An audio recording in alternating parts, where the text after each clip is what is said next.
Cuando Jesús comenzó su misión en la tierra, eligió a 12 hombres comunes para ser sus discípulos más cercanos. No buscó a los poderosos, a los ricos o a los instruidos en las escuelas de los rabinos. Llamó a pescadores, a un recaudador de impuestos, a un celote revolucionario y a otros hombres sencillos del pueblo. Estos 12, Pedro, Andrés, Santiago, Juan, Felipe, Bartolomé, Tomás, Mateo, el otro Santiago, Tadeo, Simón y Judas Iscariote, formaron el núcleo de lo que se convertiría en un movimiento que transformaría el mundo. Tras la traición de Judas, Matías fue elegido para completar el número 12. Y más tarde, de manera extraordinaria, Jesús llamó a Pablo, el antiguo perseguidor, para ser el apóstol de los gentiles. Ahora conoceremos a Andrés, el primer hombre llamado a seguir a Jesús. Andrés estaba a la orilla del río Jordán cuando escuchó las palabras que cambiarían su vida para siempre. Era discípulo de Juan el Bautista, buscando al Mesías prometido. El mismo Juan, al ver pasar a Jesús, señaló hacia él y dijo en Juan capítulo 1, versículos 35 y 36, «He aquí el Cordero de Dios». Andrés y otro discípulo oyeron esto y comenzaron a seguir a Jesús. Al darse cuenta de que lo seguían, Jesús se volvió y les preguntó, «¿Qué buscáis?» «Rabí, ¿dónde moras?», le preguntaron. «Venid y ved», respondió Jesús. Eran como las 4 de la tarde cuando Andrés fue a la casa donde Jesús se hospedaba y pasó el resto del día con él. Este momento, descrito en Juan capítulo 1, versículos 37 al 40, fue el inicio de un viaje que transformaría a este simple pescador. Después de este encuentro con Jesús, Andrés no pudo guardar la noticia solo para sí. Tenía un hermano, Simón, también pescador.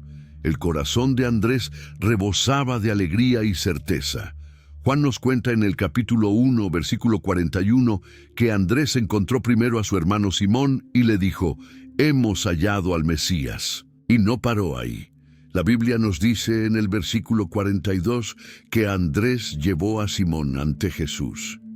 Cuando Jesús vio a Simón, lo miró profundamente y dijo, «Tú eres Simón, hijo de Juan, serás llamado Cefas», que traducido es Pedro. Después de este encuentro inicial, Andrés volvió a su rutina de pescador, pero Jesús no lo olvidó. Mateo nos cuenta en el capítulo 4, versículos 18 al 20, que mientras caminaba junto al mar de Galilea, Jesús vio a 2 hermanos, Simón, llamado Pedro, y su hermano Andrés. Estaban echando la red al mar, pues eran pescadores. Y Jesús les dijo, «Venid en pos de mí, y os haré pescadores de hombres». Al instante dejaron las redes y le siguieron. Este momento marca el llamado definitivo de Andrés. Sin vacilación, abandonó su profesión, su fuente de sustento, todo lo que conocía, para seguir a Jesús. A lo largo de los evangelios, Andrés aparece menos que su hermano más conocido, Pedro, pero siempre que se le menciona, está haciendo algo significativo. Cuando una gran multitud seguía a Jesús y la gente tenía hambre, fue Andrés quien encontró al muchacho con 5 panes de cebada y 2 peces. Aun sabiendo que era poco, llevó lo que había encontrado a Jesús, quien multiplicó aquella pequeña ofrenda para alimentar a todos. En otra ocasión, algunos griegos querían ver a Jesús. Buscaron a Felipe, quien dudó y fue a hablar con Andrés. Sin demora, Andrés los llevó directamente a Jesús. Siempre presentando personas al Maestro, Andrés mostraba su personalidad discreta, pero eficaz. Después de la resurrección y ascensión de Jesús, veamos cómo Andrés continuó la labor de difundir las buenas nuevas. Mientras Pedro centraba su predicación en Jerusalén y regiones cercanas, Andrés viajó más lejos. Aunque los detalles no están en la Biblia, antiguas tradiciones cuentan que llevó el Evangelio a regiones de Grecia y Asia Menor. En sus viajes, Andrés enfrentó persecución y oposición. La misma tradición afirma que en Patras, Grecia, fue martirizado por su fe. condenado a la crucifixión, fue atado, no clavado, a una cruz en forma de X, que más tarde se conocería como Cruz de San Andrés. Incluso ante la muerte se dice que Andrés permaneció firme, predicando el Evangelio hasta su último aliento. Ahora conozcamos a Pedro, aquel a quien Jesús llamó la roca sobre la cual edificaría su iglesia. Antes de convertirse en el líder que conocemos, Pedro era simplemente Simón, un pescador común en la pequeña ciudad de Capernaum, a orillas del mar de Galilea. Estaba casado y trabajaba duro en sociedad con su hermano Andrés. Marcos nos cuenta en el capítulo 1, versículos 16 al 18, que andando junto al mar de Galilea, Jesús vio a Simón y a Andrés su hermano, que echaban la red en el mar porque eran pescadores. Más tarde entramos en la vida familiar de Pedro cuando Mateo relata en el capítulo 8, versículo 14, que Jesús entró en casa de Pedro y vio a la suegra de éste en cama, con fiebre. Jesús la sanó, mostrando que Pedro tenía familia y responsabilidades como cualquier otro hombre de su tiempo. El nombre con el que nació era Simón, hijo de Jonás, pero Jesús vio más allá del hombre que era, vio al hombre que llegaría a ser. Juan nos describe en el capítulo 1, versículo 42, el primer encuentro, cuando Jesús lo miró y dijo: «Tú eres Simón, hijo de Juan, serás llamado Cefas», que traducido del arameo al griego es Pedro. Este nuevo nombre, que significa piedra o roca, no reflejaba quién era Pedro en ese momento, impulsivo e inestable, sino quién llegaría a ser después de ser transformado por el poder de Cristo. De entre todos los discípulos, Pedro, junto con Santiago y Juan, formaba el círculo más íntimo de Jesús. Estos tres tuvieron el privilegio de presenciar momentos que los demás no vieron. Mateo describe en el capítulo 17, versículos 1 al 9, uno de esos momentos especiales. 6 días después, Jesús tomó consigo a Pedro, a Santiago y a Juan su hermano, y los llevó aparte a un monte alto. Y se transfiguró delante de ellos, su rostro resplandeció como el sol, y sus vestidos se volvieron blancos como la luz. Y he aquí, se les aparecieron Moisés y Elías, hablando con él. Impresionado por esta visión, Pedro dijo: «Señor, bueno es que estemos aquí. Si quieres, haré aquí 3 enramadas, una para ti, otra para Moisés y otra para Elías». Mientras aún hablaba, una nube resplandeciente los cubrió, y de la nube salió una voz que decía: «Este es mi Hijo amado, en quien me he complacido, a él oíd». Esta extraordinaria experiencia fortaleció la fe de Pedro y lo preparó para los desafíos que vendrían. Uno de los momentos más significativos en la vida de Pedro ocurrió en Cesarea de Filipo. Jesús preguntó a sus discípulos: «¿Quién dicen los hombres que es el Hijo del Hombre?». Ellos respondieron con las opiniones populares. Entonces Jesús les hizo la pregunta directamente: «¿Y vosotros quién decís que soy yo?». Mateo cuenta en el capítulo 16, versículo 16, que Simón Pedro respondió: «Tú eres el Cristo, el Hijo del Dios viviente». Jesús lo elogió: «Bienaventurado eres, Simón, hijo de Jonás, porque no te lo reveló carne ni sangre, sino mi Padre que está en los cielos. Y yo también te digo que tú eres Pedro, y sobre esta roca edificaré mi iglesia, y las puertas del Hades no prevalecerán contra ella». Esta confesión de fe marcó un momento decisivo en el ministerio de Jesús y en el papel de Pedro entre los discípulos. A pesar de sus momentos de gran fe, Pedro también tuvo fallos significativos. La noche en que Jesús fue arrestado, había prometido lealtad hasta la muerte. Pero Lucas relata en el capítulo 22, versículos 54 al 62, que, habiendo arrestado a Jesús, le llevaron y le hicieron entrar en casa del sumo sacerdote, y Pedro le seguía de lejos. Y cuando encendieron fuego en medio del patio y se sentaron alrededor, Pedro se sentó entre ellos. Fue entonces cuando una criada lo vio a la luz del fuego. Lo miró fijamente y dijo: «Este también estaba con él». Pero Pedro negó: «Mujer, no le conozco». Un poco después, otro lo vio y dijo: «Tú también eres de ellos». Pedro declaró: «Hombre, no lo soy». Como una hora más tarde, otro insistió: «Verdaderamente también este estaba con él, porque es Galileo». Pedro respondió: «Hombre, no sé de qué hablas». Inmediatamente, mientras aún hablaba, cantó el gallo. Entonces el Señor se volvió y miró directamente a Pedro, y Pedro se acordó de la palabra que el Señor le había dicho: «Antes que el gallo cante hoy, me negarás 3 veces». Y saliendo fuera, lloró amargamente. Este fallo, quizás el más doloroso para Pedro, le mostró su debilidad humana y la necesidad de la gracia de Dios.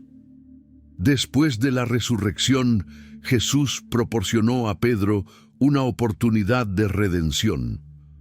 Juan nos cuenta en el capítulo 21, versículos 15 al 19, que a orillas del mar de Galilea, después de comer juntos, Jesús preguntó a Simón Pedro: «Simón, hijo de Juan, ¿me amas más que estos?».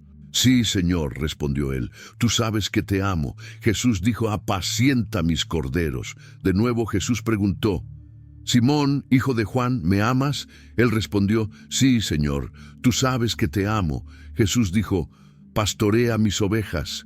Por tercera vez le preguntó: «Simón, hijo de Juan, ¿me amas?». Pedro se entristeció porque Jesús le preguntó por tercera vez: «¿Me amas?». Y dijo: «Señor, tú lo sabes todo, tú sabes que te amo». Jesús dijo: «Apacienta mis ovejas.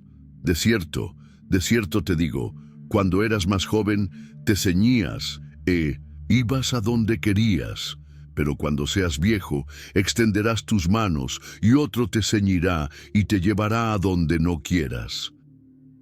Esta triple afirmación de amor borró la triple negación anterior, y Jesús confió a Pedro el cuidado de sus seguidores, también prediciendo cómo moriría Pedro, glorificando a Dios. En el día de Pentecostés, 50 días después de la resurrección de Jesús, el Espíritu Santo descendió sobre los discípulos reunidos. Pedro, lleno del Espíritu Santo, se levantó y predicó con una valentía que jamás había mostrado antes. Su sermón fue tan poderoso que cerca de 3,000 personas creyeron y fueron bautizadas aquel día. En los primeros capítulos del libro de Hechos, Pedro emerge como el líder indiscutible de la iglesia primitiva, predicando con autoridad, realizando milagros y enfrentando a las autoridades judías sin miedo. La tradición de la iglesia primitiva, aunque no registrada en la Biblia, cuenta que Pedro eventualmente fue a Roma, donde continuó su ministerio. Durante la persecución liderada por el emperador Nerón, Pedro fue condenado a muerte por crucifixión. Sintiéndose indigno de morir de la misma forma que su maestro, habría pedido ser crucificado cabeza abajo. Así terminó la vida de aquel que comenzó como un simple pescador de Galilea y se convirtió en la roca sobre la cual Cristo edificó su iglesia. Ahora pasemos a conocer a Santiago, hijo de Zebedeo, el primer apóstol en dar su vida por la fe. En las orillas del mar de Galilea, donde el sustento venía de las aguas ricas en peces, vivía una familia de pescadores.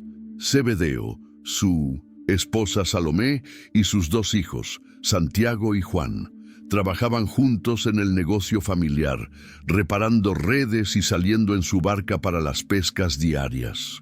Fue allí, en medio del trabajo cotidiano, donde el llamado de Jesús llegó hasta ellos. Mateo nos cuenta en el capítulo 4, versículos 21 y 22. Pasando de allí, vio a otros 2 hermanos, Santiago hijo de Zebedeo y a Juan su hermano, en la barca con Zebedeo su padre, que remendaban sus redes, y los llamó. Y ellos, dejando al instante la barca y a su padre, le siguieron. Esta rápida respuesta al llamado de Jesús muestra la decisión radical que Santiago tomó, abandonando no solo su medio de vida, sino también dejando a su propio padre atrás. Santiago y su hermano Juan tenían personalidades marcadas. Eran tan intensos e impulsivos que Jesús les dio un apodo especial. Marcos registra en el capítulo 3, versículo 17, a Santiago, hijo de Zebedeo, y a Juan, hermano de Santiago, a quienes puso por nombre Boanerges, esto es, hijos del trueno. Este temperamento ardiente quedó evidente cuando pasaban por una aldea samaritana que se negó a recibir a Jesús. Indignados, Santiago y Juan preguntaron: «Señor, ¿quieres que mandemos que descienda fuego del cielo y los consuma?». Jesús los reprendió, mostrando que su camino no era de venganza, sino de amor. Junto con Pedro, Santiago y Juan formaban el círculo íntimo de Jesús.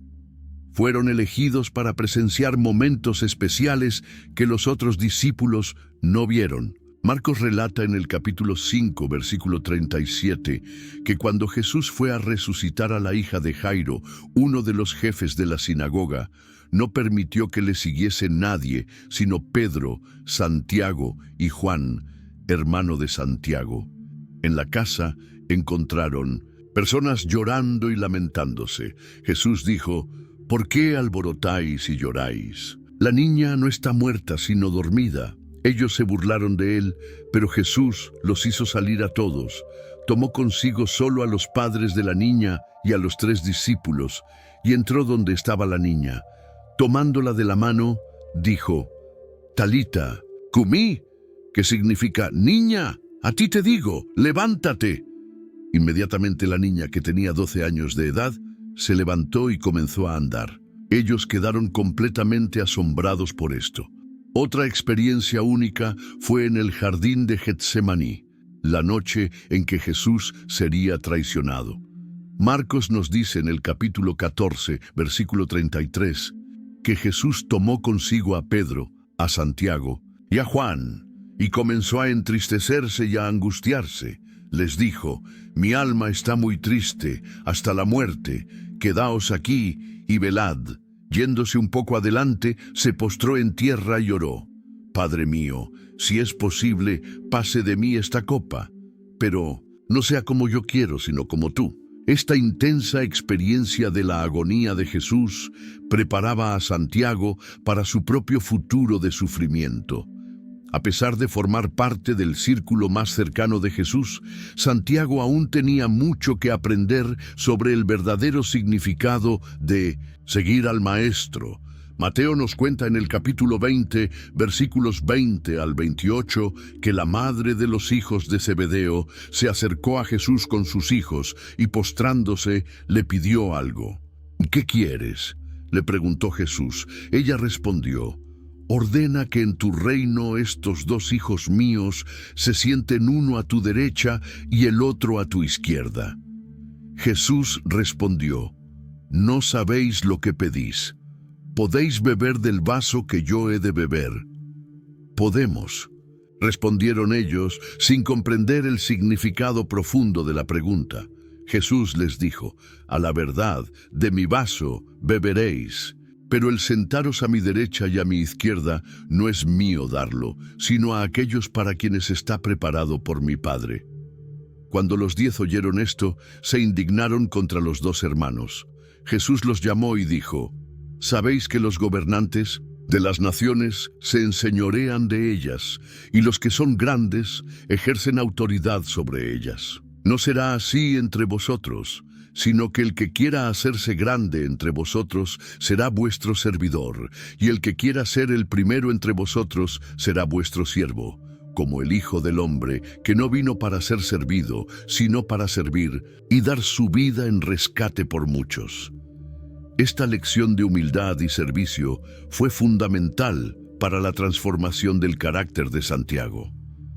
A lo largo de los 3 años de ministerio de Jesús, Santiago fue siendo moldeado. De un hombre impulsivo que quería llamar fuego del cielo para destruir a aquellos que se oponían a ellos, se transformó en un siervo dedicado que comprendió que el camino de Cristo era el del servicio y el sacrificio.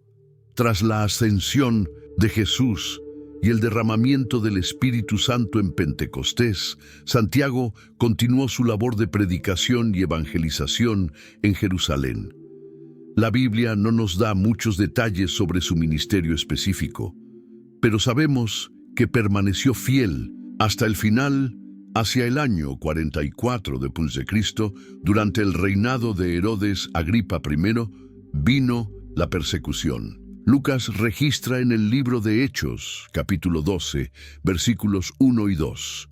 En aquel tiempo, el rey Herodes echó mano a algunos de la iglesia para maltratarlos, y mató a espada a Santiago, hermano de Juan.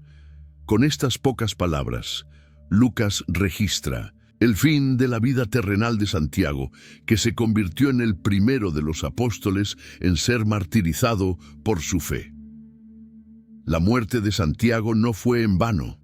Su fidelidad hasta el final inspiró a los otros creyentes a permanecer firmes incluso ante la persecución. Él cumplió la palabra que había dado a Jesús. Sí, bebió del mismo cáliz de sufrimiento que su maestro había bebido. Ahora conozcamos a Juan, el discípulo a quien Jesús amaba especialmente. Entre los 12 discípulos elegidos por Jesús, Juan ocupaba un lugar especial. Era probablemente el más joven del grupo, quizás todavía adolescente cuando fue llamado a seguir al Maestro. Hijo de Zebedeo y hermano de Santiago, Juan dejó las redes de pesca y el negocio familiar para embarcarse en un viaje que transformaría no solo su vida, sino la historia de la humanidad. A pesar de su juventud, o quizás debido a ella, Juan desarrolló una relación particularmente cercana con Jesús. En su propio evangelio se refiere a sí mismo como el discípulo a quien Jesús amaba, nunca usando su propio nombre. Esta íntima conexión es evidente en la última cena. Juan nos cuenta en el capítulo 13, versículos 23 al 25. Uno de sus discípulos, al cual Jesús amaba, estaba recostado al lado de Jesús. A él, Simón Pedro le hizo señas para que preguntase quién era aquel de quien hablaba. Él, recostándose en el pecho de Jesús, le dijo: «Señor, ¿quién es?». Esta posición, al lado de Jesús, demuestra la confianza y cercanía que existía entre ellos. Al inicio de su discipulado, Juan mostraba un temperamento impetuoso, similar al de su hermano Santiago. Juntos fueron llamados por Jesús hijos del trueno. Una vez, cuando los samaritanos se negaron a recibir a Jesús, Juan y Santiago preguntaron: «Señor, ¿quieres que mandemos que descienda fuego del cielo y los consuma?». Pero la convivencia con Jesús fue suavizando su temperamento explosivo, transformándolo en el apóstol que más tarde sería conocido por su énfasis en el amor. En el momento más difícil de la vida de Jesús, cuando casi todos habían huido, por miedo, Juan permaneció fiel. Siguió a Jesús hasta el patio del sumo sacerdote y, después, estaba al pie de la cruz cuando el Maestro fue crucificado. Juan registra en el capítulo 19, versículos 26 y 27, cuando Jesús vio a su madre y al discípulo a quien él amaba, que estaba presente, dijo a su madre: «Mujer, he ahí tu hijo». Después dijo al discípulo: «He ahí tu madre». Y desde aquella hora el discípulo la recibió en su casa. Este acto final de confianza muestra cuánto valoraba Jesús el carácter de Juan. En la mañana de la resurrección, cuando María Magdalena descubrió la tumba vacía y corrió a avisar a los discípulos, fueron Pedro y Juan quienes corrieron a ver lo que había sucedido. Juan nos cuenta en el capítulo 20, versículos 3 al 10. Salieron Pedro y el otro discípulo y fueron al sepulcro. Corrían los dos juntos, pero el otro discípulo corrió más aprisa que Pedro y llegó primero al sepulcro. Y bajándose a mirar, vio los lienzos puestos allí, pero no entró. Luego llegó Simón Pedro tras él, y entró en el sepulcro, y vio los lienzos puestos allí, y el sudario que había estado sobre la cabeza de Jesús, no puesto con los lienzos, sino enrollado en un lugar aparte. Entonces entró también el otro discípulo que había venido primero al sepulcro, y vio y creyó. Después de la ascensión de Jesús, Juan continuó como uno de los pilares de la iglesia primitiva en Jerusalén. En la carta a los Gálatas, Pablo se refiere a él como una de las columnas de la iglesia, junto con Pedro y Santiago, hermano del Señor, no el hijo de Zebedeo. Con el paso de los años, la tradición dice que Juan se trasladó a Éfeso en 1900, Asia Menor, actual Turquía, donde lideró las iglesias de aquella región. Durante el reinado del emperador Domiciano, fue exiliado a la isla de Patmos. Juan mismo nos dice en el libro del Apocalipsis, capítulo 1, versículo 9, «Yo, Juan, vuestro hermano y copartícipe en la tribulación, en el reino y en la paciencia de Jesucristo, estaba en la isla llamada Patmos, por causa de la palabra de Dios y el testimonio de Jesucristo». Fue en este exilio donde recibió las visiones que componen el libro del Apocalipsis. El legado literario de Juan es impresionante. La tradición le atribuye el cuarto evangelio, 3 cartas y el Apocalipsis. Sus escritos tienen un estilo distintivo, enfatizando el amor de Dios y la necesidad de que los creyentes se amen unos a otros. Las palabras amor, amar y amado aparecen con frecuencia en sus textos. A diferencia de los otros apóstoles, se cree que Juan no murió como mártir. La tradición cuenta que vivió hasta edad avanzada, quizás más de 90 años, y murió naturalmente en Éfeso. Si esto es cierto, fue el único testigo ocular de la vida de Jesús que sobrevivió hasta finales del primer siglo. La vida de Juan, de joven pescador impetuoso a sabio escritor y líder de la iglesia, demuestra el poder transformador de Cristo. El que quería llamar fuego del cielo para destruir a los enemigos, se convirtió en el apóstol que más escribió sobre el amor. Su mensaje continúa resonando a través de los siglos. Amados, amémonos unos a otros, porque el amor es de Dios. Ahora conoceremos a Felipe, el hombre práctico y analítico. En la pequeña ciudad de Betsaida, a orillas del mar de Galilea, vivía un hombre llamado Felipe. Esta no era una ciudad cualquiera, pues de allí también provenían Andrés y Pedro, como nos cuenta Juan en su Evangelio capítulo 1, versículo 44. Felipe era de Betsaida, la ciudad de Andrés y Pedro. Quizás Felipe ya conocía a estos dos hermanos, y tal vez habían compartido conversaciones sobre las profecías del Mesías. El llamado de Felipe fue directo y personal. Después de haber llamado a Andrés y Pedro, Jesús quiso ir a Galilea. Juan nos relata en el capítulo 1, versículo 43, este encuentro especial. Al día siguiente, Jesús quiso ir a Galilea y halló a Felipe y le dijo, «Sígueme». No hubo grandes explicaciones ni señales milagrosas, solo una invitación simple que cambió la vida de Felipe para siempre. Jesús dijo, «Sígueme», y Felipe obedeció. Apenas Felipe encontró a Jesús, su corazón se llenó de una alegría que no podía contener. Tenía que compartir este descubrimiento con alguien más. Felipe buscó a su amigo Natanael, a quien conoceremos también como Bartolomé. Juan nos cuenta en el capítulo 1, versículos 45 y 46. Felipe halló a Natanael y le dijo, «Hemos hallado a aquel de quien escribió Moisés en la ley, así como los profetas, a Jesús, el hijo de José, de Nazaret». Natanael respondió con escepticismo, ¿de Nazaret puede salir algo de bueno? A lo que Felipe respondió simplemente, «Ven y ve». Esta respuesta práctica muestra el carácter de Felipe. No discutió ni intentó convencer con palabras, sino que invitó a su amigo a experimentar por sí mismo el encuentro con Jesús. Durante el ministerio de Jesús, podemos ver que Felipe tenía una mentalidad práctica y calculadora. Esto quedó claro en el milagro de la multiplicación de los panes. Juan nos relata en el capítulo 6, versículos 5 al 7, que Jesús, al levantar los ojos y ver que venía a él una gran multitud, le dijo a Felipe: ¿De dónde compraremos pan para que coman estos? Pero esto lo decía para probarlo, porque él sabía lo que iba a hacer. Felipe le respondió: 200 denarios de pan no bastarían para que cada uno de ellos tomase un poco. Felipe inmediatamente pensó en términos prácticos. ¿Cuánto costaría alimentar a tanta gente?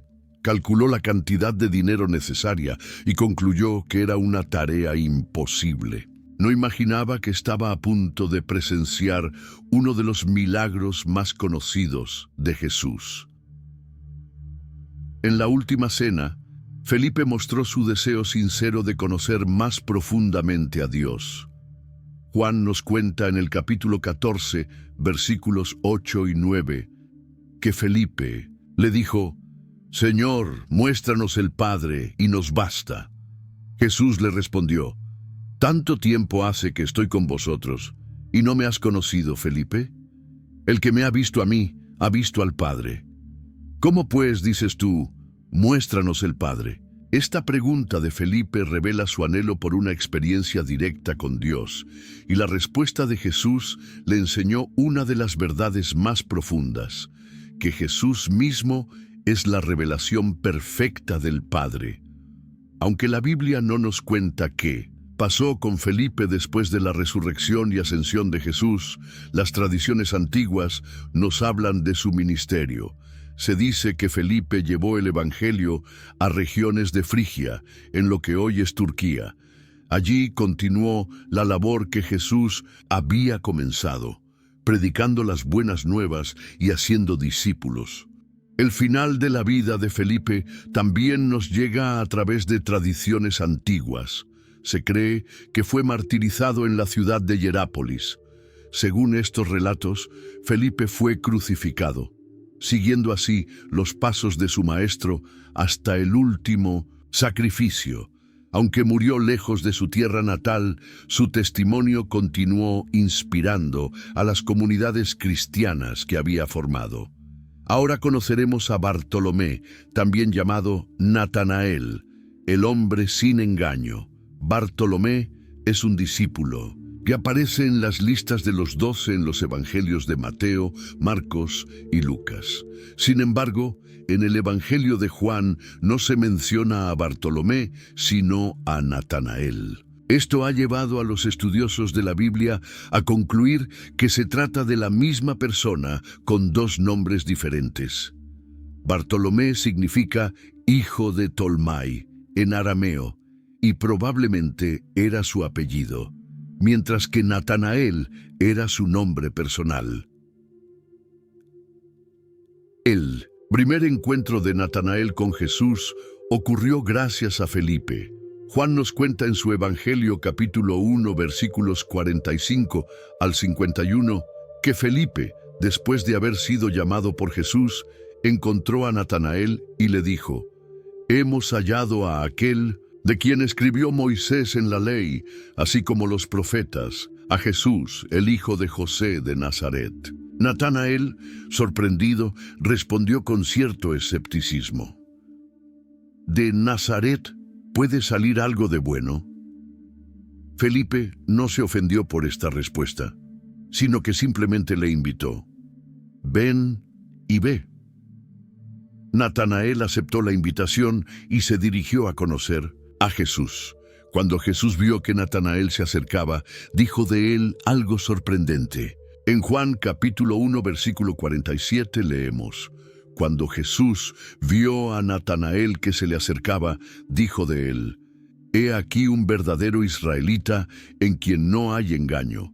Este comentario sorprendió a Natanael, quien preguntó: «¿De dónde me conoces?». Jesús le contestó: Antes que Felipe te llamara, cuando estabas debajo de la higuera, te vi. Esta respuesta impactó profundamente a Natanael. Jesús lo había visto cuando estaba solo, quizás en un momento de oración o meditación bajo la higuera. Nadie más sabía que había estado allí. Esto solo podía significar una cosa: Jesús tenía un conocimiento sobrenatural. La respuesta de Natanael fue inmediata y llena de fe. Juan nos relata en el capítulo 1, versículo 49. Natanael le respondió: Rabí, tú eres el Hijo de Dios, tú eres el Rey de Israel. Sin haber visto ningún milagro, solo por esta muestra de conocimiento sobrenatural, Natanael hizo una de las confesiones de fe más claras del Evangelio. Reconoció en Jesús no solo al Mesías prometido, el Rey de Israel, sino también su naturaleza divina, el Hijo de Dios. Jesús, complacido con esta respuesta, le prometió a Natanael que vería cosas aún mayores. Porque te dije, te vi debajo de la higuera. ¿Crees? Cosas mayores que éstas verás. De cierto os digo, de aquí en adelante veréis el cielo abierto y a los ángeles de Dios que suben y descienden sobre el Hijo del Hombre. Estas palabras prometían a Natanael que sería testigo de la gloria de Jesús manifestada de maneras aún más extraordinarias. Después de la resurrección de Jesús, Natanael fue uno de los discípulos que estuvieron presentes cuando Jesús se apareció junto al mar de Galilea. Juan nos cuenta en el capítulo 21, versículo 2.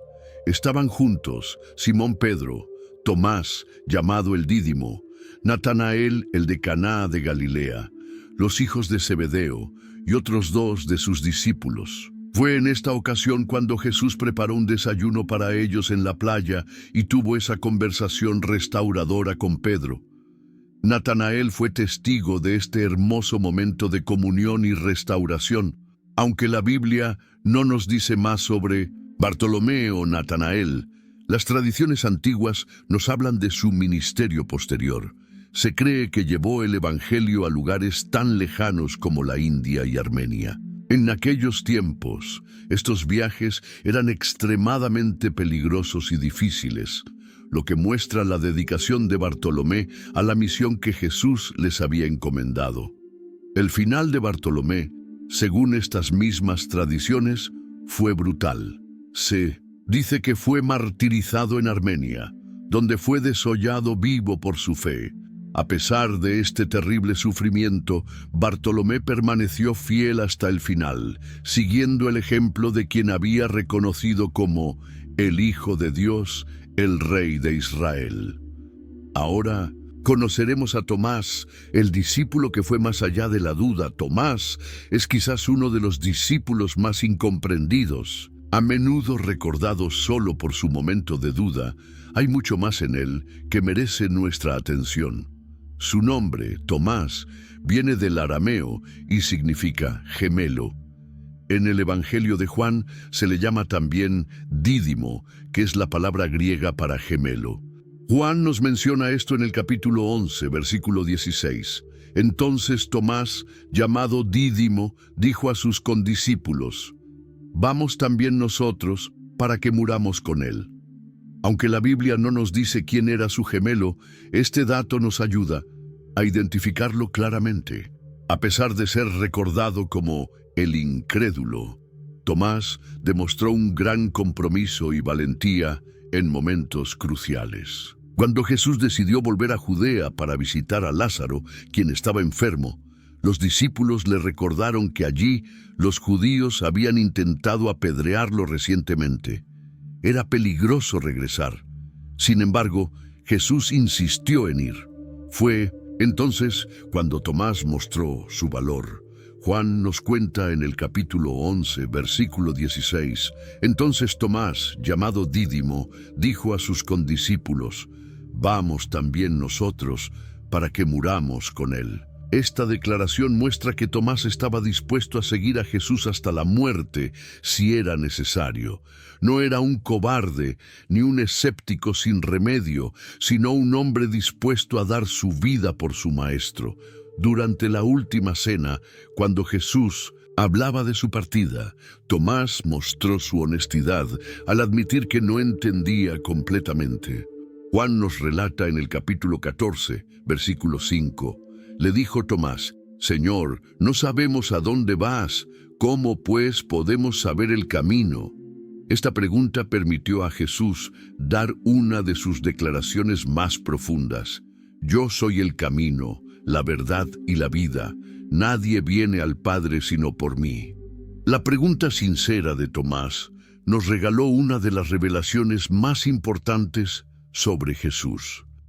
Después de la crucifixión, cuando Jesús resucitó y se apareció a los discípulos por primera vez, Tomás no estaba presente. Juan nos cuenta, en el capítulo 20, versículos 24 y 25, pero Tomás, uno de los 12, llamado Dídimo, no estaba con ellos cuando Jesús vino. Le dijeron pues los otros discípulos: hemos visto al Señor.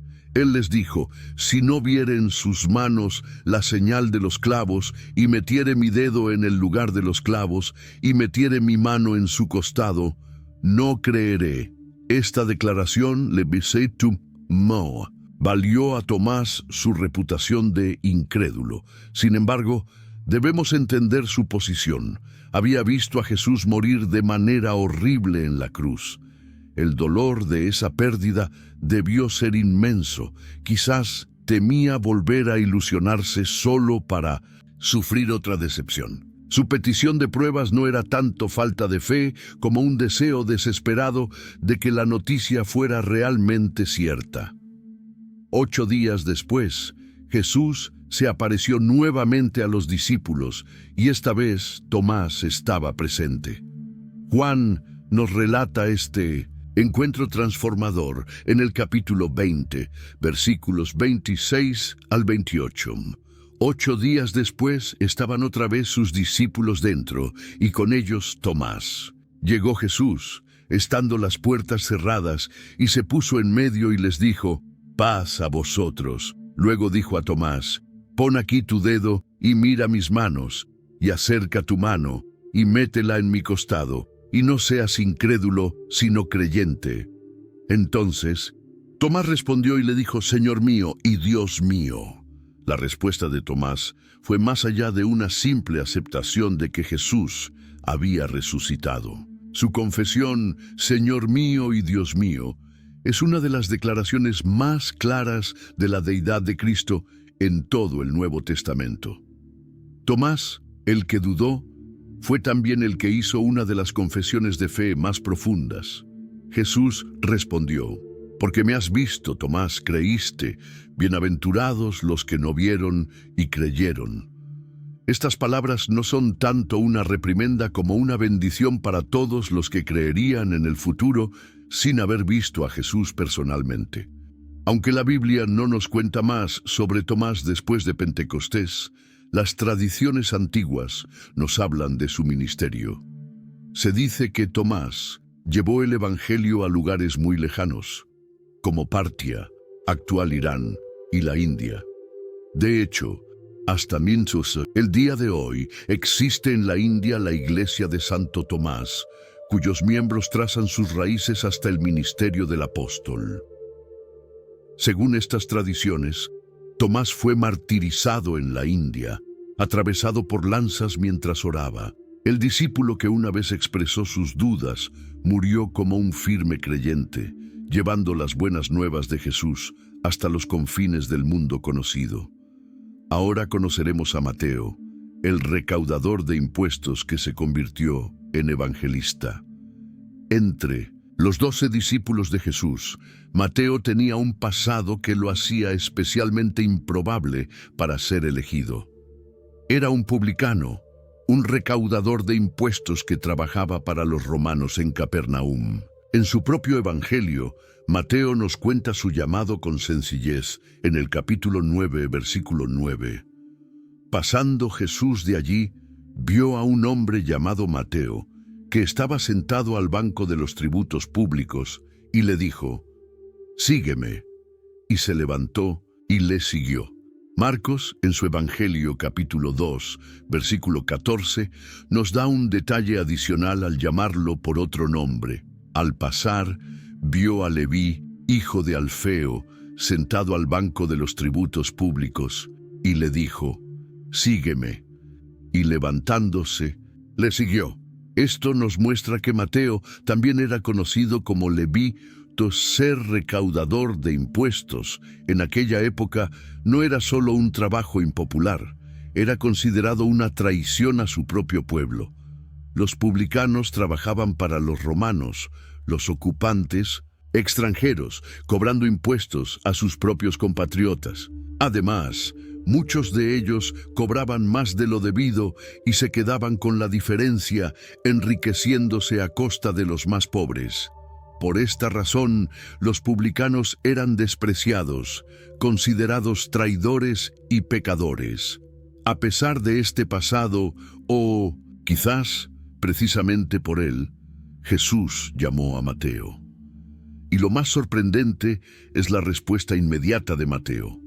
Se levantó y le siguió. No dudó, no puso excusas, no pidió tiempo para pensar.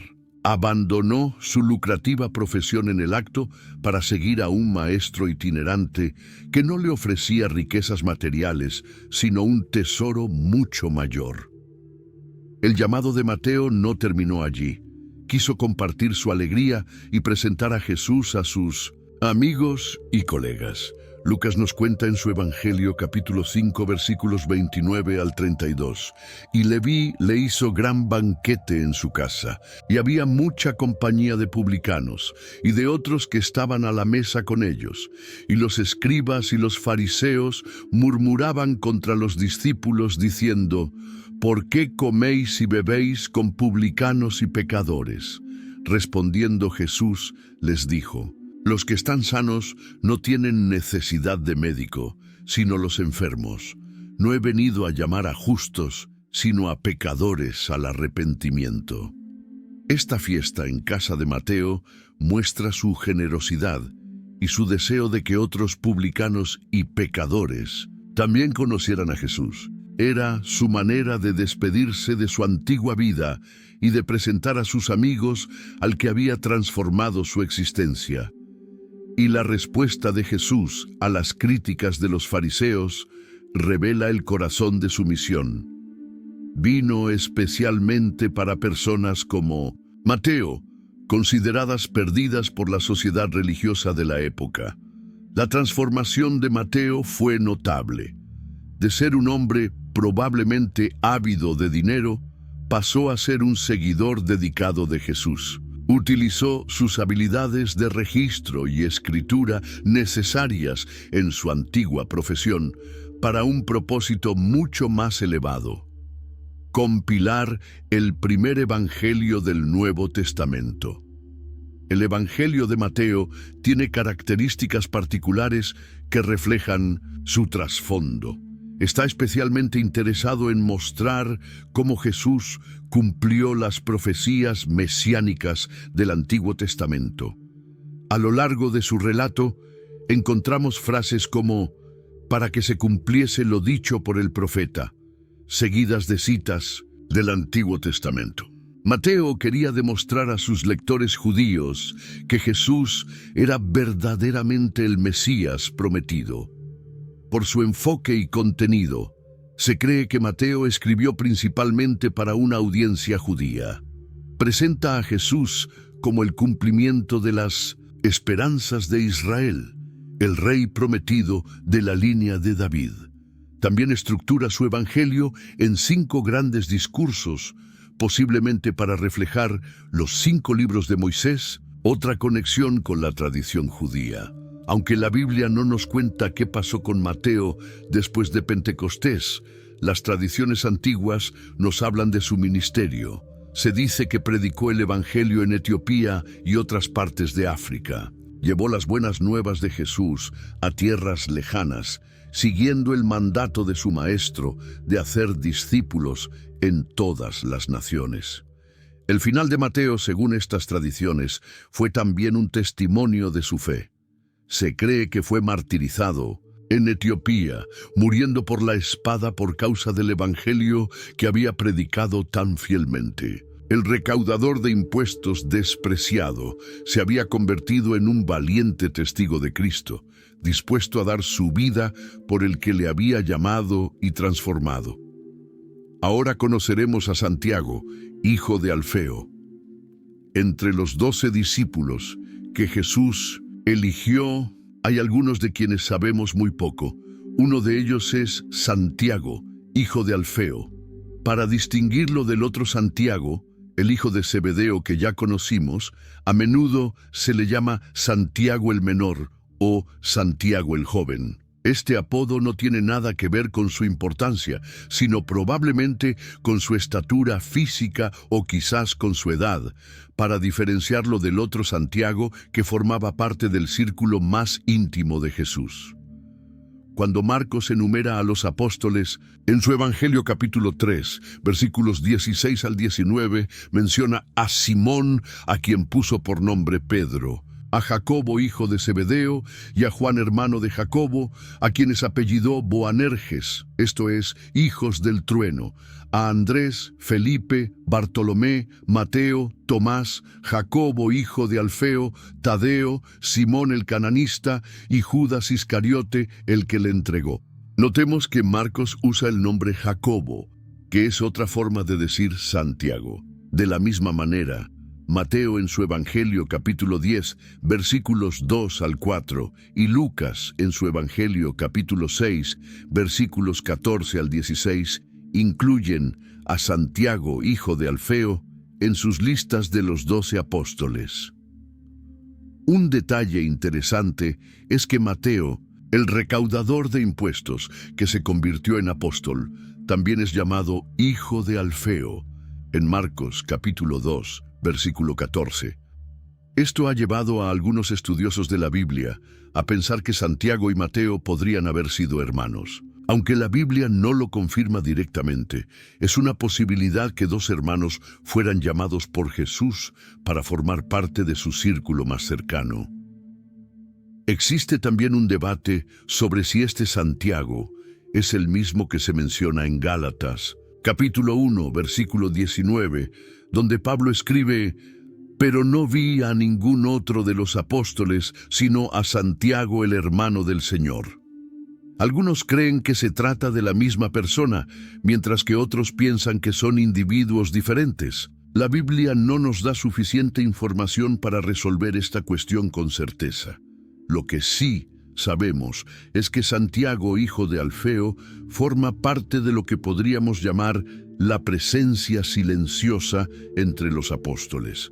Aparece en todas las listas oficiales de los 12, pero no tenemos registros de palabras que haya dicho o acciones específicas que haya realizado durante el ministerio de Jesús. No hay historias individuales sobre él en los evangelios.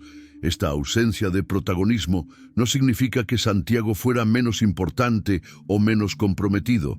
Al contrario, su presencia constante en el grupo de los apóstoles, a pesar de no destacar en los relatos, demuestra una fidelidad discreta y persistente. No todos los seguidores de Jesús estaban destinados a ser figuras prominentes como Pedro o Juan. Santiago, hijo de Alfeo, nos recuerda que también se necesitan discípulos fieles que sirvan sin buscar reconocimiento. Después de la ascensión de Jesús y el día de Pentecostés, la Biblia no nos dice específicamente qué hizo Santiago, hijo de Alfeo. Sin embargo, en el libro de los Hechos, capítulo 1, versículo 13, se menciona que estaba con los otros apóstoles en el aposento alto, y entrados subieron al aposento alto, donde moraban Pedro y Jacobo, Juan, Andrés, Felipe, Tomás, Bartolomé, Mateo, Jacobo hijo de Alfeo, Simón el celote y Judas hermano de Jacobo. Esto nos muestra que Santiago continuó siendo parte del núcleo de discípulos que esperaban la promesa del Espíritu Santo. Aunque la Biblia no nos cuenta más sobre su ministerio posterior, las tradiciones antiguas de la Iglesia nos ofrecen algunas pistas. Según estas tradiciones, Santiago, hijo de Alfeo, llevó el Evangelio a Egipto, donde predicó las buenas nuevas de Jesús. Allí estableció comunidades de creyentes y continuó la misión que Jesús había encomendado a sus discípulos. El final de la vida de Santiago, según estas mismas tradiciones, fue similar al de muchos otros apóstoles. Se cree que fue martirizado en Ostrakine, una ciudad en la costa del Mediterráneo en Egipto. Según los relatos, fue crucificado por predicar acerca de Cristo. Así, el discípulo silencioso terminó dando testimonio de su fe de la manera más elocuente posible, entregando su vida por el Maestro a quien había seguido fielmente. Ahora conoceremos a Tadeo, el discípulo conocido por 3 nombres diferentes. Continuando con nuestro recorrido por los discípulos menos conocidos, llegamos a un apóstol cuya identidad ha sido objeto de cierta confusión debido a los diferentes nombres con los que se le conoce. En los evangelios de Mateo y Marcos se le llama Tadeo, mientras que en Lucas y Juan aparece como Judas, no el Iscariote, o Judas, hijo de Santiago. En el Evangelio de Mateo, capítulo 10, versículo 3, encontramos Felipe, Bartolomé, Tomás, Mateo el publicano, Jacobo hijo de Alfeo, Lebeo por sobrenombre Tadeo. De manera similar, Marcos, en su capítulo 3, versículo 18, lo incluye como Andrés, Felipe, Bartolomé, Mateo, Tomás, Jacobo hijo de Alfeo, Tadeo, Simón el cananista. Sin embargo, cuando llegamos al Evangelio de Lucas capítulo 6, versículo 16, la lista incluye a Judas, hermano de Jacobo, y Judas Iscariote, que llegó a ser el traidor. Aquí ya no aparece Tadeo, sino Judas, hermano de Jacobo, aunque algunas traducciones dicen Judas, hijo de Santiago. Este detalle es importante porque nos ayuda a entender que Tadeo y este Judas son la misma persona. La identificación se vuelve aún más clara en el Evangelio de Juan, donde se distingue específicamente a este Judas del traidor. En Juan, capítulo 14, versículo 22 leemos, le dijo Judas, no el Iscariote, Señor, ¿cómo es que te manifestarás a nosotros y no al mundo? Esta aclaración, no el Iscariote, era necesaria porque el nombre Judas había quedado manchado por la traición de Judas Iscariote. De hecho, es probable que el uso del nombre Tadeo en lugar de Judas en los evangelios de Mateo y Marcos fuera precisamente para evitar la confusión con el traidor. Era común en aquella época que las personas tuvieran más de un nombre, especialmente cuando viajaban entre comunidades que hablaban diferentes idiomas. La pregunta que Tadeo hace en la última cena, registrada en Juan 14:22, es su única aparición, individual en los evangelios, pero es significativa. Jesús acababa de decir, el que tiene mis mandamientos y los guarda, ese es el que me ama. Y el que me ama será amado por mi Padre, y yo le amaré y me manifestaré a él. Es entonces cuando Tadeo pregunta, Señor, ¿cómo es que te manifestarás a nosotros y no al mundo? Esta pregunta refleja una expectativa común entre los judíos de aquel tiempo, que cuando el Mesías se revelara, lo haría públicamente, con poder y gloria, para que todo el mundo lo reconociera. Tadeo no entendía por qué Jesús hablaba de manifestarse solo a sus discípulos y no a todos. La respuesta de Jesús en los versículos siguientes explica que esta manifestación no sería física, sino espiritual, a través del Espíritu Santo, y estaría condicionada al amor y la obediencia. Respecto al parentesco de Tadeo, hay debate sobre si la expresión Judas de Santiago significa hijo de Santiago o hermano de Santiago. La tradición cristiana ha tendido a entenderlo como hermano de Santiago, y algunos han sugerido que podría ser hermano de Santiago, hijo de Alfeo, lo que lo convertiría también en hijo de Alfeo. Sin embargo, la Biblia no nos da suficiente información para estar seguros. Después de Pentecostés, la Biblia no menciona específicamente qué hizo Tadeo. Sin embargo, las tradiciones antiguas nos hablan de su ministerio. Según estos relatos, Tadeo predicó el Evangelio en Mesopotamia, Siria y Persia, actuales Irak, Siria e Irán. Se dice que llevó las buenas nuevas de Cristo a regiones donde el nombre de Jesús aún no había sido proclamado. Muchas de estas tradiciones asocian a Tadeo con Simón el Celote, indicando que ambos apóstoles trabajaron juntos en sus viajes misioneros. Esta colaboración entre dos hombres de trasfondos probablemente muy diferentes, uno posiblemente de origen sacerdotal y otro con un pasado revolucionario, muestra cómo el Evangelio unía a personas que normalmente no se habrían asociado. El martirio de Tadeo, según estas tradiciones, ocurrió en Persia, donde fue asesinado junto con Simón el Celote por negarse a adorar al sol y la luna, divinidades persas. Algunas versiones dicen que fue golpeado hasta la muerte con un garrote, mientras que otras indican que fue crucificado. En cualquier caso, Tadeo, el discípulo de 3 nombres, permaneció fiel hasta el final a aquel que le había llamado a seguirle. Ahora conoceremos a Simón el Celote, el revolucionario transformado. Entre los 12 apóstoles, Simón el Celote es quizás uno de los más intrigantes por lo que su apodo sugiere sobre su pasado. En el Evangelio de Mateo capítulo 10, versículo 4, se le llama Simón el Cananista, mientras que en Lucas capítulo 6, versículo 15 y en Hechos capítulo 1, versículo 13 se le identifica como Simón el Celote. Estos dos términos, cananista y celote, en realidad significan lo mismo. Cananista viene de la palabra aramea canán, que significa celoso o apasionado, mientras que celote viene del griego celotes, con el mismo significado. Este apodo es significativo porque en tiempos de Jesús los celotes eran un grupo político religioso que se oponía ferozmente a la ocupación romana de Israel.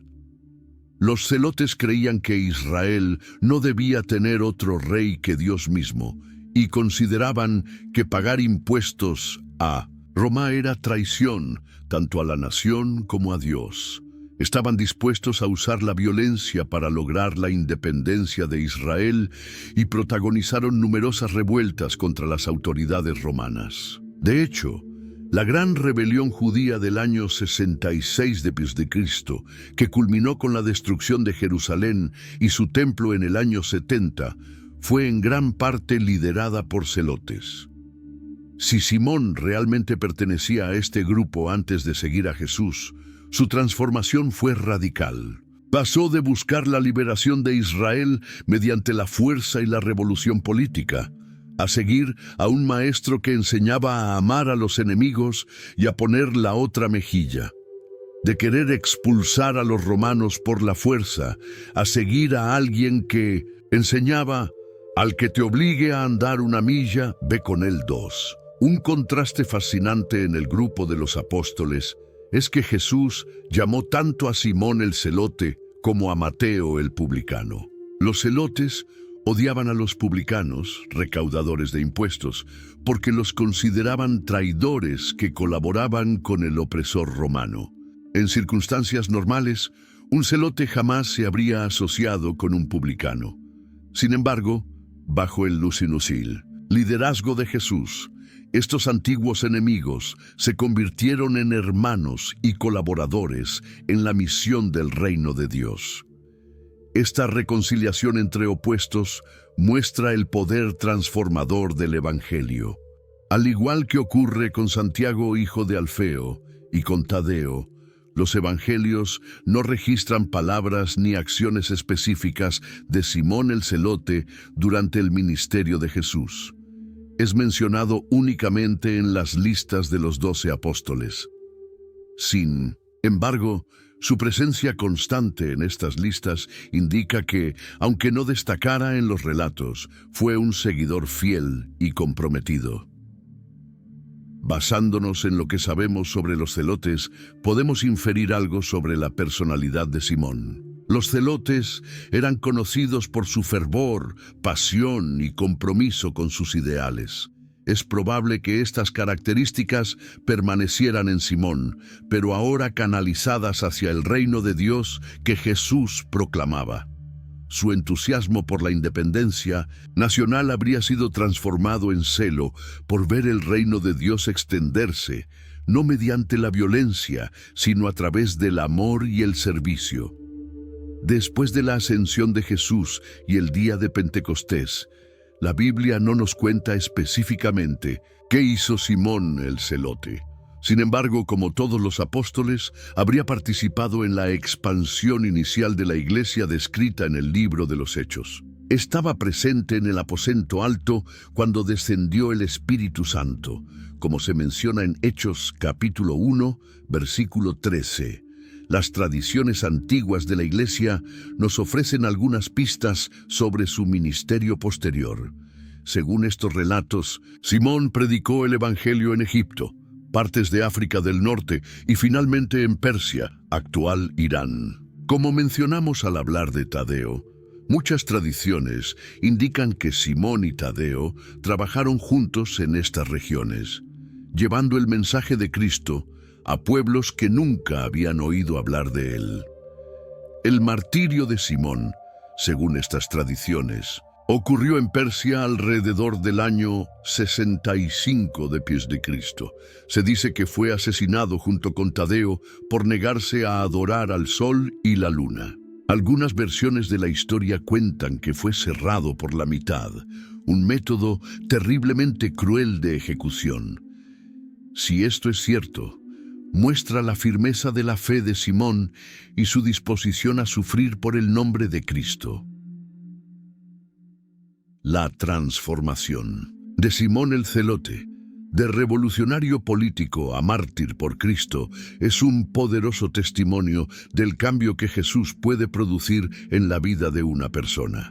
El hombre que una vez pudo haber empuñado la espada contra los romanos, eventualmente dio su vida proclamando un mensaje de paz y reconciliación, siguiendo el ejemplo de su maestro. Ahora conoceremos a Judas Iscariote, el discípulo que traicionó a Jesús. Llegamos ahora al más controvertido de los 12 apóstoles. Judas Iscariote, el hombre que traicionó a Jesús. Su historia es quizás la más trágica de todas, pues pasó 3 años cerca del Salvador, solo para terminar entregándolo a sus enemigos. El sobrenombre Iscariote probablemente se refiere a su lugar de origen. Mientras que los demás discípulos eran galileos, Judas probablemente venía de Queriot, una ciudad en Judea. En Juan capítulo 6, versículo 71, se le identifica como Judas Iscariote, hijo de Simón, y se especifica que él era quien iba a traicionar a Jesús. De hecho, cada vez que los evangelios mencionan a Judas Iscariote, casi siempre añaden frases como el que le entregó o el que le iba a entregar, como un recordatorio constante de su infame acto. A pesar de su eventual traición, es importante recordar que Judas fue elegido personalmente por Jesús como uno de los 12. En Lucas, capítulo 6, versículos 12 al 16, leemos que Jesús pasó toda la noche orando antes de elegir a sus apóstoles, incluyendo a Judas Iscariote, que llegó a ser el traidor. Jesús conocía el corazón de Judas desde el principio, como se sugiere en Juan capítulo 6, versículo 64. Pero hay algunos de vosotros que no creen. Porque Jesús sabía desde el principio quiénes eran los que no creían y quién le había de entregar. Dentro del grupo apostólico, Judas tenía la responsabilidad de manejar el dinero. Juan nos cuenta en su Evangelio capítulo 12, versículo 6, que Judas tenía la bolsa y sustraía de lo que se echaba en ella.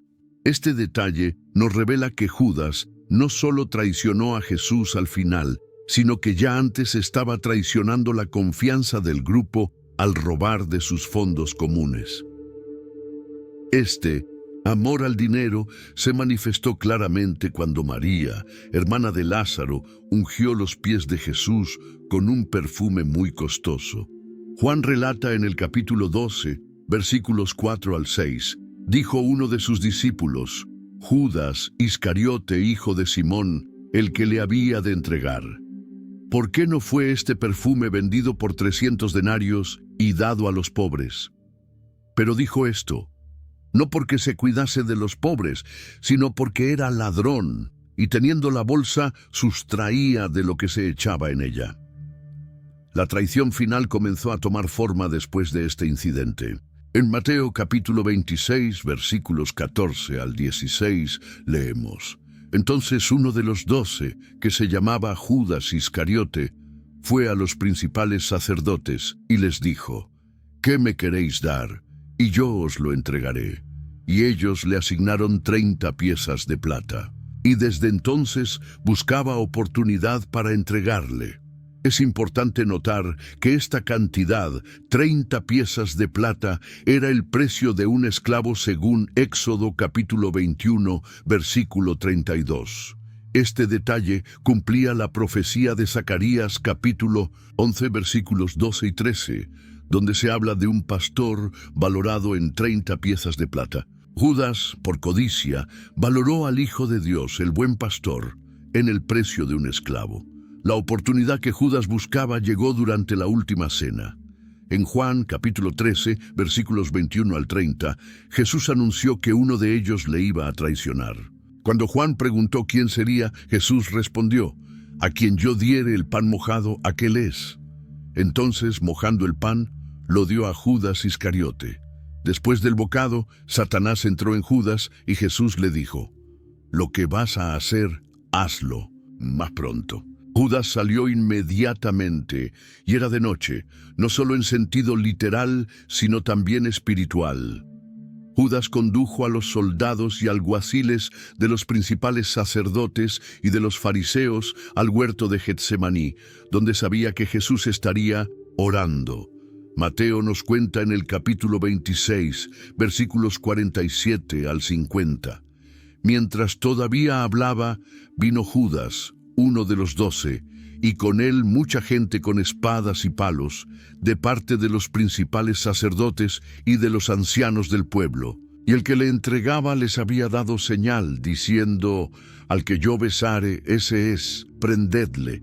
Y enseguida se acercó a Jesús y dijo, salve, maestro, y le besó. Y Jesús le dijo, amigo, ¿a qué vienes? El beso de Judas se ha convertido en símbolo universal de la traición. Un gesto que normalmente expresaba afecto y respeto entre un discípulo y su maestro, fue pervertido para identificar a Jesús ante aquellos que venían a arrestarlo. Y lo más triste es que tal señal probablemente no era necesaria, pues Jesús era bien conocido y fácilmente reconocible. Después de la captura de Jesús, Judas experimentó remordimiento, pero no verdadero arrepentimiento. Mateo nos cuenta en el capítulo 27, versículos 3 al 5.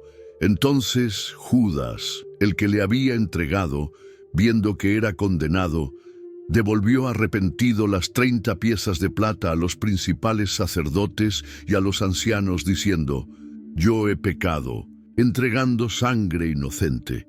Mas ellos dijeron, ¿qué nos importa a nosotros? Allá tú.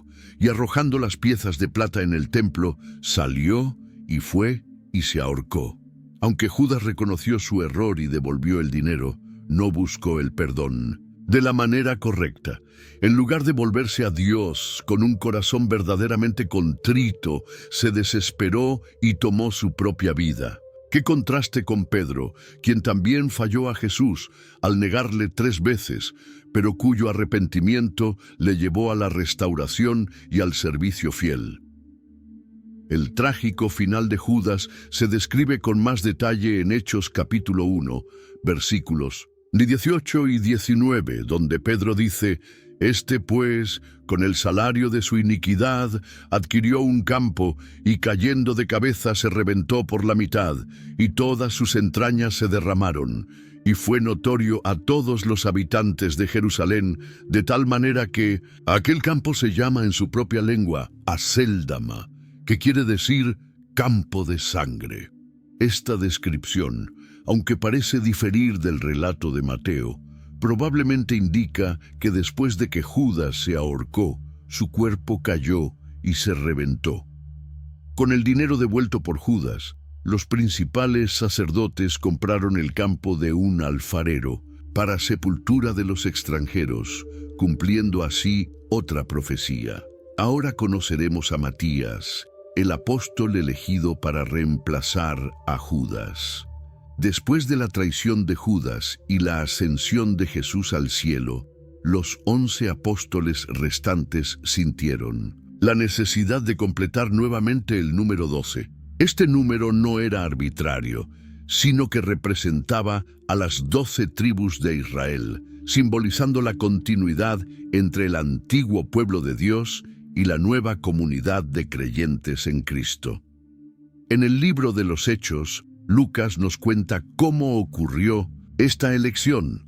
En Hechos capítulo 1, versículos 15 al 26, leemos que Pedro se puso de pie entre los hermanos, un grupo de aproximadamente 120 personas, y habló sobre la necesidad de elegir a alguien para ocupar el lugar que Judas había dejado vacante. Pedro estableció claramente los requisitos para este nuevo apóstol. Debía ser alguien que hubiera acompañado a Jesús durante todo su ministerio terrenal, desde el bautismo de Juan hasta la ascensión, para que pudiera ser un testigo válido de la resurrección. Este criterio nos revela algo importante sobre Matías. Aunque no era parte del círculo de los 12 durante el ministerio de Jesús, sí había estado presente, siguiendo a Jesús desde el principio. Era uno de esos discípulos más amplios que acompañaban a Jesús en sus viajes, escuchaban sus enseñanzas y presenciaban sus milagros, aunque sin recibir el llamado específico que los 12 habían recibido inicialmente. Basándose en estos requisitos, la comunidad propuso a 2 candidatos: José, llamado Barsabás, que tenía por sobrenombre Justo, y Matías. Ambos cumplían con las condiciones establecidas por Pedro, siendo seguidores fieles desde el comienzo del ministerio de Jesús. El hecho de que hubiera al menos 2 candidatos idóneos nos muestra que, además de los 12, había otros discípulos comprometidos que habían estado con Jesús durante todo su ministerio. Ante estos 2 candidatos igualmente calificados, los apóstoles recurrieron a la oración. En Hechos capítulo 1, versículo 24 y 25, oraron diciendo: «Tú, Señor, que conoces los corazones de todos, muestra cuál de estos 2 has elegido para que tome parte en este ministerio y apostolado, del cual cayó Judas por transgresión, para irse a su propio lugar». Reconociendo que solo Dios conoce verdaderamente el corazón de cada persona, pidieron su guía divina para esta importante decisión. Después de orar, utilizaron un método común en aquella época para discernir la voluntad de Dios. Echaron suertes. En Hechos capítulo 1, versículo 26, leemos: «Y les echaron suertes, y la suerte cayó sobre Matías, y fue contado con los 11 apóstoles». Aunque hoy podría parecernos extraño este método, en el Antiguo Testamento era una práctica aceptada para conocer la voluntad de Dios en situaciones importantes. Proverbios capítulo 16, versículo 33 dice: «La suerte se echa en el regazo, pero toda decisión es del Señor. Con esta elección, Matías se unió oficialmente al grupo apostólico, completando nuevamente el número simbólico de 12. Ocurrió justo antes de Pentecostés, por lo que Matías estuvo presente cuando el Espíritu Santo descendió sobre los discípulos, llenándolos de poder para su misión. A partir de ese momento, Matías participó plenamente en el ministerio apostólico, predicando el Evangelio y estableciendo iglesias. Curiosamente, después de esta mención en el primer capítulo de Hechos, la Biblia no vuelve a hablar específicamente de Matías.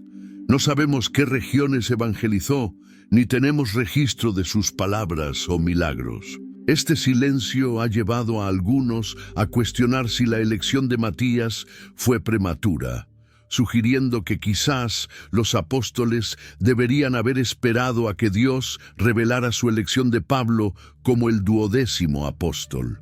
Sin embargo, no hay base bíblica para esta teoría y la elección de Matías nunca es cuestionada en el Nuevo Testamento. Aunque la Biblia no nos cuenta más sobre Matías, las tradiciones antiguas de la Iglesia nos proporcionan algunas pistas sobre su ministerio posterior. Según estas tradiciones, Matías predicó primero en Judea y luego llevó el Evangelio a regiones más alejadas. Algunas versiones lo sitúan evangelizando en Etiopía, en el sur de África, mientras que otras hablan de su trabajo en la región de Cólquida, en el actual Georgia, cerca del Mar Negro. Respecto a su muerte, también existen diferentes tradiciones. Una versión cuenta que fue martirizado en Etiopía, decapitado con un hacha. Otra tradición afirma que murió apedreado en Jerusalén y luego fue decapitado. Sea cual fuere la verdad histórica, estas tradiciones coinciden en que Matías, como la mayoría de los apóstoles, selló su testimonio con su sangre, dando su vida por la fe que predicaba. La historia de Matías, aunque breve en las Escrituras, nos enseña lecciones valiosas. Nos recuerda que hubo muchos seguidores fieles de Jesús más allá del círculo de los 12, personas que lo acompañaron desde el principio y fueron testigos de su vida, muerte y resurrección. También nos muestra la importancia que la Iglesia primitiva daba al testimonio apostólico directo, basando su fe no en mitos o leyendas, sino en el testimonio de quienes habían visto y oído a Jesús personalmente. Ahora conoceremos a Pablo, el apóstol nacido fuera de tiempo. Si el llamamiento de Matías siguió un proceso ordenado y comunitario para completar el número de los 12, el llamamiento de Pablo fue completamente diferente, dramático, inesperado y totalmente contracultural. Pablo se convirtió en apóstol de una manera única, recibiendo su comisión directamente del Señor resucitado cuando ya había transcurrido tiempo desde su ascensión. Pablo no siempre fue un seguidor de Cristo. De hecho, comenzó siendo uno de sus más feroces opositores. Nacido como Saulo en la ciudad de Tarso, en la actual Turquía, era un judío de la tribu de Benjamín, educado bajo la estricta escuela farisea. En el libro de los Hechos capítulo 22, versículo 3, Pablo describe su formación.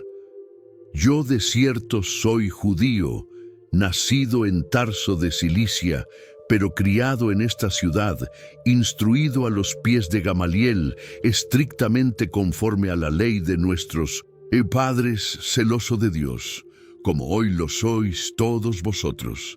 Gamaliel era uno de los maestros judíos más respetados de la época, y haber estudiado bajo su tutela daba a Pablo un prestigio considerable. Además de esta formación religiosa, Pablo era ciudadano romano por nacimiento, un privilegio poco común que más tarde le sería útil en su ministerio. Cuando surgió el movimiento cristiano tras la resurrección de Jesús, Saulo lo vio como una peligrosa herejía que amenazaba la pureza del judaísmo. Se convirtió en un perseguidor implacable de los seguidores de El Camino, como se llamaba entonces al cristianismo.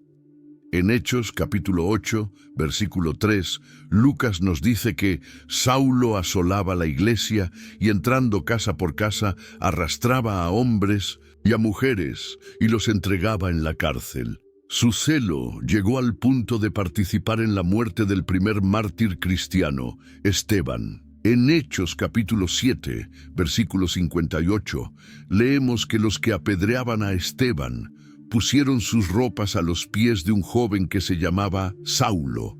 Y en el siguiente capítulo, versículo 1, se añade: y Saulo consentía en su muerte. No contento con perseguir a los cristianos en Jerusalén, Saulo obtuvo autorización para extender su persecución a otras ciudades. En Hechos capítulo 9, versículos 1 y 2, Lucas escribe: Saulo, respirando aún amenazas y muerte contra los discípulos del Señor, vino al sumo sacerdote y le pidió cartas para las sinagogas de Damasco, a fin de que si hallase algunos hombres o mujeres de este camino, los trajese presos a Jerusalén. Fue en este viaje a Damasco cuando ocurrió el evento que cambiaría su vida para siempre. En Hechos capítulo 9, versículos 3 al 6, leemos: Mas yendo por el camino, aconteció que al llegar cerca de Damasco, repentinamente le rodeó un resplandor de luz del cielo, y cayendo en tierra, oyó una voz que le decía: Saulo, Saulo, ¿por qué me persigues? Él dijo: ¿Quién eres, Señor? Y le dijo: Yo soy Jesús, a quien tú persigues. Dura cosa te es dar coces contra el aguijón. Él, temblando y temeroso, dijo: Señor, ¿qué quieres que yo haga? Y el Señor le dijo: Levántate y entra en la ciudad, y se te dirá lo que debes hacer. Este encuentro con el Cristo resucitado transformó completamente a Saulo. Quedó ciego por 3 días, y durante ese tiempo no comió ni bebió, probablemente procesando la profunda revelación que había recibido. Jesús, a quien él consideraba un impostor, era en realidad el Mesías, el Hijo de Dios. Todo lo que había creído y por lo que había luchado quedó trastocado en un instante. En Damasco, un discípulo llamado Ananías, obedeciendo a una visión del Señor, aunque con temor, fue a imponer las manos sobre Saulo.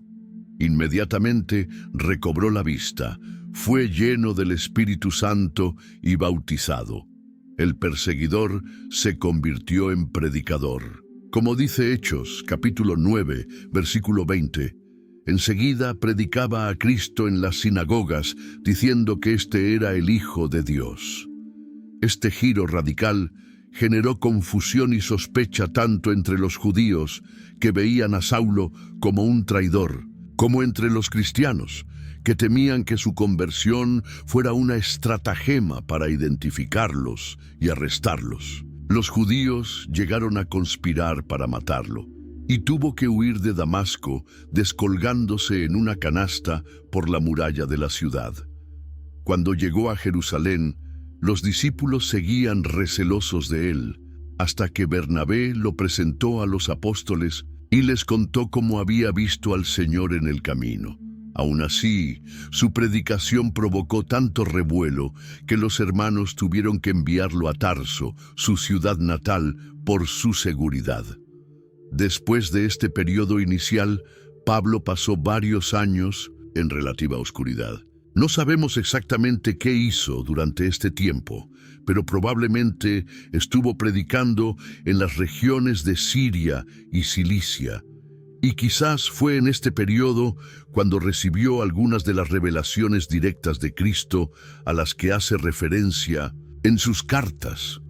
Su ministerio público a gran escala comenzó cuando Bernabé lo buscó para que le ayudara con la iglesia de Antioquía. Desde allí, guiados por el Espíritu Santo, Pablo y Bernabé fueron enviados en lo que sería el primero de varios viajes misioneros. A lo largo de estos viajes, Pablo llevó el Evangelio a numerosas ciudades del mundo romano, estableciendo iglesias y escribiendo cartas que constituirían una parte sustancial del Nuevo Testamento. A diferencia de los 12, Pablo se consideraba a sí mismo como un apóstol especial, enviado específicamente a los gentiles, no judíos. En Gálatas capítulo 2, versículo 8, escribe: «Pues el que actuó en Pedro para el apostolado de la circuncisión, actuó también en mí para con los gentiles». Esta división de tareas no fue absoluta, pues Pedro también predicó a gentiles y Pablo siempre comenzaba su ministerio en las sinagogas judías, pero sí refleja un énfasis diferente. Pablo también era consciente de la peculiaridad de su llamamiento apostólico. En 1 Corintios capítulo 15, versículos 8 y 9, después de enumerar las apariciones de Cristo resucitado a los otros apóstoles, dice: «Y al último de todos, como a un abortivo, me apareció a mí, porque yo soy el más pequeño de los apóstoles, que no soy digno de ser llamado apóstol, porque perseguí a la iglesia de Dios». Esta expresión, como a un abortivo, o como a uno nacido fuera de tiempo, refleja su conciencia de haber sido llamado de manera inusual, fuera del tiempo en que Jesús eligió personalmente a los 12 durante su ministerio terrenal. A pesar de este peculiar llamamiento, Pablo defendió vigorosamente su autoridad apostólica cuando fue cuestionada. En Gálatas y en 2 Corintios, dedica considerable espacio a establecer la legitimidad de su apostolado, basándose no en su propia persona, sino en el llamado directo de Cristo y en los frutos evidentes de su ministerio. El ministerio de Pablo fue extenso y fructífero, pero también lleno de dificultades. En 2 Corintios capítulo 11, versículos 23 al 28, enumera algunos de los sufrimientos que enfrentó. En trabajos más abundante, en azotes sin número, en cárceles más, en peligros, de muerte muchas veces. De los judíos 5 veces he recibido 40 azotes menos 1. 3 veces he sido azotado con varas, 1 vez apedreado, 3 veces he padecido naufragio, 1 noche y 1 día he estado como náufrago en alta mar, en caminos muchas veces, en peligros de ríos, peligros de ladrones, peligros de los de mi nación, peligros de los gentiles, peligros en la ciudad, peligros en el desierto, peligros en el mar, peligros entre falsos hermanos, en trabajo y fatiga, en muchos desvelos, en hambre y sed, en muchos ayunos, en frío y en desnudez. Y además de otras cosas, lo que sobre mí se agolpa cada día, la preocupación por todas las iglesias. A pesar de estas tribulaciones, Pablo continuó su misión con tenacidad, fundando iglesias por toda Asia Menor y Grecia, y finalmente llegando a Roma, el corazón del imperio. Según el libro de los Hechos, Pablo estuvo preso en Roma durante al menos 2 años, aunque con cierta libertad para recibir visitas y continuar su ministerio. Durante este tiempo, escribió varias de sus epístolas, las llamadas cartas de la prisión, Efesios, Filipenses, Colosenses y Filemón. La Biblia no nos cuenta el final de la vida de Pablo, pues el libro de los Hechos termina con él predicando en Roma bajo arresto domiciliario. Sin embargo, la tradición de la iglesia primitiva, mencionada por autores como Clemente de Roma en el siglo I y Eusebio en el siglo IV, afirma que Pablo fue martirizado en Roma durante la persecución de Nerón, alrededor del año 66-67 d.C. Por ser ciudadano romano, habría sido ejecutado por decapitación, un método considerado más honorable que la crucifixión. El legado de Pablo es inmenso. Sus cartas constituyen casi 1/3 del Nuevo Testamento y han sido fundamentales en la formulación de la teología cristiana a lo largo de los siglos. Su vida ejemplifica de manera poderosa la gracia transformadora de Dios, capaz de convertir al más feroz enemigo en el más dedicado siervo. Como él mismo escribió en 1 Timoteo capítulo 1, versículo 16, «Pero por esto fui recibido a misericordia, para que Jesucristo mostrase en mí el primero toda su clemencia, para ejemplo de los que habrían de creer en él para vida eterna». Hemos llegado al final de este gran recorrido por las vidas de aquellos hombres extraordinarios que Jesús eligió para ser sus discípulos más cercanos. Hombres comunes transformados por un llamado divino que cambió no solo sus vidas, sino la historia de la humanidad. Comenzamos conociendo a los pescadores del mar de Galilea. Andrés, el primero en seguir a Jesús y en llevar a otros a él. Pedro, el impetuoso que se convertiría en la roca sobre la cual se edificaría la iglesia.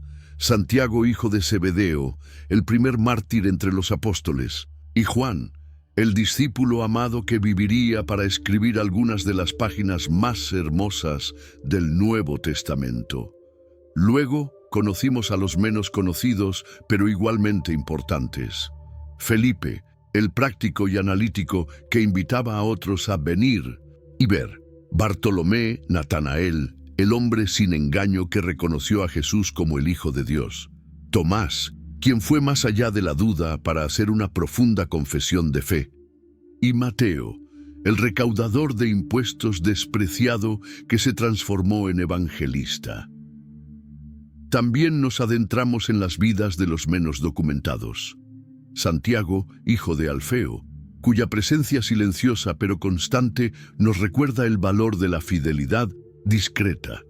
Tadeo, Judas, hijo de Santiago, el discípulo de 3 nombres que llevó el Evangelio hasta Persia. Simón, el celote, el revolucionario transformado que cambió la espada por la cruz. Y la trágica historia de Judas Iscariote, cuya traición, aunque dolorosa, formaba parte del plan divino de redención.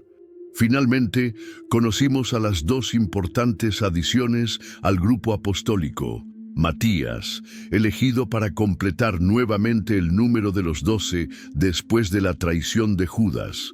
Y Pablo, el perseguidor convertido en apóstol a los gentiles, cuyas cartas constituyen casi 1/3 del Nuevo Testamento. Estos hombres no fueron elegidos por su grandeza, sino por su disponibilidad. No fueron perfectos, como hemos visto a lo largo de sus historias. Tuvieron momentos de duda, de miedo, de ambición, incluso de traición. Pero a excepción de Judas, todos permitieron que Dios obrara en sus vidas, transformándolos de pescadores, recaudadores de impuestos y revolucionarios en pilares de la fe, dispuestos a dar sus vidas por la verdad que habían conocido en Jesús. Su legado continúa hasta hoy.